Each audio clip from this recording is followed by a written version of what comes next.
नमस्कार दोस्तों, भागा दौड़ी जो है वो शुरू हो गया है। ऐसी भागा दौड़ी कि मोदी भी अब कमान संभाल नहीं पा रहे हैं, शाह भी अब कमान नहीं संभाल पा रहे हैं। हरियाणा और जम्मू कश्मीर के हालात तो आप देख ही रहे हैं कि यहाँ पर कैसे टिकट को लेकर सिर्फ टवल हो रहा है। जम्मू कश्मीर में तो भाजपा के नेता पहले ही बैकआउट कर जा रहे हैं, वो चुनाव ही नहीं लड़ना चाह रहे हैं। लेकिन अब महाराष्ट्र लेकर चलते हैं, जहां पर मोदी जी ने शीश झुकाकर चरणों में माफ़ी मांगी थी। उस महाराष्ट्र में मोदी जी के साथ अच्छा नहीं हो रहा है। उनके सहयोगी दल यहां पर दौड़ भाग कर रहे। इतनी बड़ी खबर कैसे मीडिया ने दबा दिया है, कैसे मीडिया में इस खबर को लेकर चर्चा नहीं है, इस खबर को लेकर मैं आपको पूरी जानकारी दूंगी कि महाराष्ट्र में कैसे अपनों के बीच मोदी जी पिसते हुए नजर आ रहे हैं। मोदी की पार्टी अब वो पार्टी नहीं रही जो पहले हुआ करती थी। मोदी अब एक अकेले ही पड़ गए हैं। पार्टी में भाग दौड़ जो है वो शुरू हो गई है। एक बार में मोदी को इतना बड़ा झटका मिल गया है चुनाव से पहले।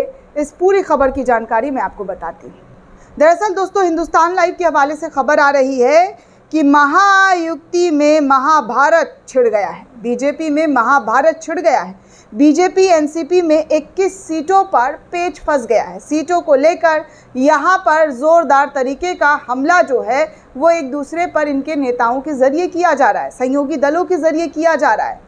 पेच जो है वो फंस गया है दोस्तों। महाराष्ट्र में एनसीपी मोदी को आंखें दिखा रही है। कहा जा रहा है कि 21 सीटों पर पेच जो है वो फंस गया है और इस पेच फंसने को लेकर बीजेपी में काफ़ी बौखलाहट, घबराहट सुनाई और दिखाई दे रहा है। दिखाई भी क्यों ना दे, महाराष्ट्र की ज़मीन अगर बीजेपी के हाथों से खिसकती है तो ये बीजेपी के लिए बहुत, कहा जा सकता है, राजनीति में संन्यास लेने जैसा हो जाएगा। इसी महाराष्ट्र में भाजपाइयों के ऊपर आरोप लगे थे कि कैसे सरकार को तोड़ मड़ोड़ कर गिराकर अपनी सरकार बनाई है। और महाराष्ट्र की जनता ने लोकसभा में पहले ही बीजेपी को दिखा दिया है आईना, बड़े फ्रेम वाला आईना जो है बीजेपी को दिखा दिया है। एक साथ इतनी बुरी तरीके से बीजेपी को झटका लगेगा। पार्टी में जो है भागा दौड़ी शुरू हो गया है। नेता दल बदल रहे हैं दोस्तों, पार्टी छोड़कर दूसरी पार्टी में जा रहे हैं।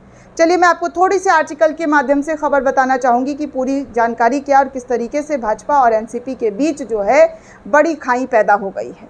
महाराष्ट्र विधानसभा चुनाव से पहले महायुति गठबंधन के सीटों के बंटवारों की बात चल रही थी।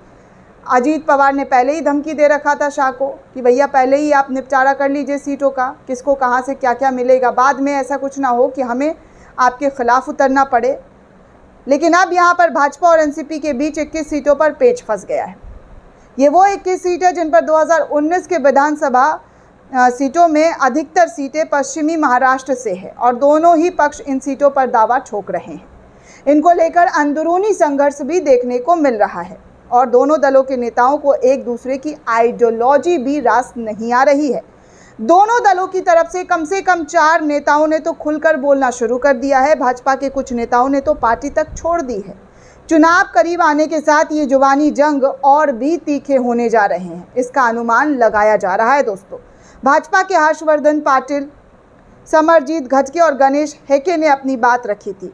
वहीं अजीत पवार गुट के सीनियर लीडर रामराजे नायक निम्बालकर ने रविवार को भाजपा के के सामने जो है अपनी आवाज़ बुलंद कर डाली। पाटिल और घटके इंदापुर और कागल विधानसभा क्षेत्रों से चुनाव लड़ने की आस लगाए हुए बैठे हैं। ये दोनों सीटें एनसीपी अजीत पवार के पास है। अब पाटिल और घटके इस हफ्ते एनसीपी शरद पवार गुट को ज्वाइन करने वाले हैं।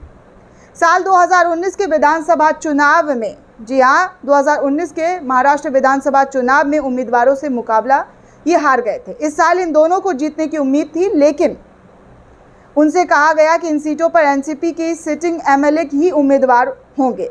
वहीं अहमदनगर की लातूर सीट से उम्मीदवार की आस रखने वाले गणेश हेके ने भी एनसीपी के साथ गठबंधन की आलोचना की है।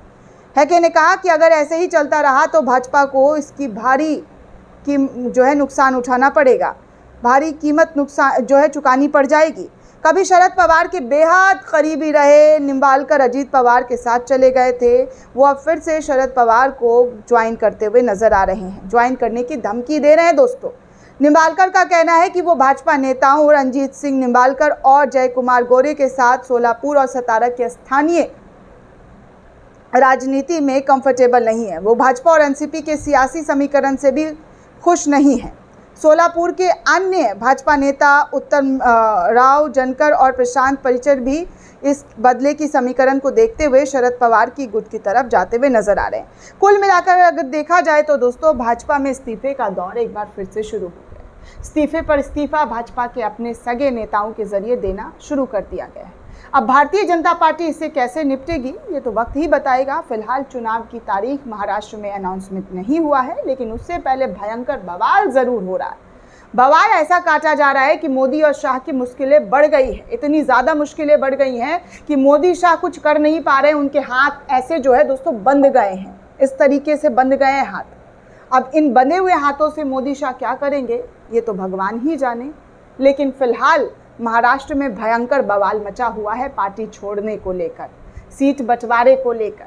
दोस्तों, इस पूरे रिपोर्ट को लेकर आप क्या सोचते हैं, आपकी क्या प्रतिक्रिया है, हमें कमेंट करके ज़रूर बताइएगा। साथ ही साथ चैनल को ज़्यादा से ज़्यादा लाइक, शेयर और सब्सक्राइब करना बिल्कुल भी ना भूलें।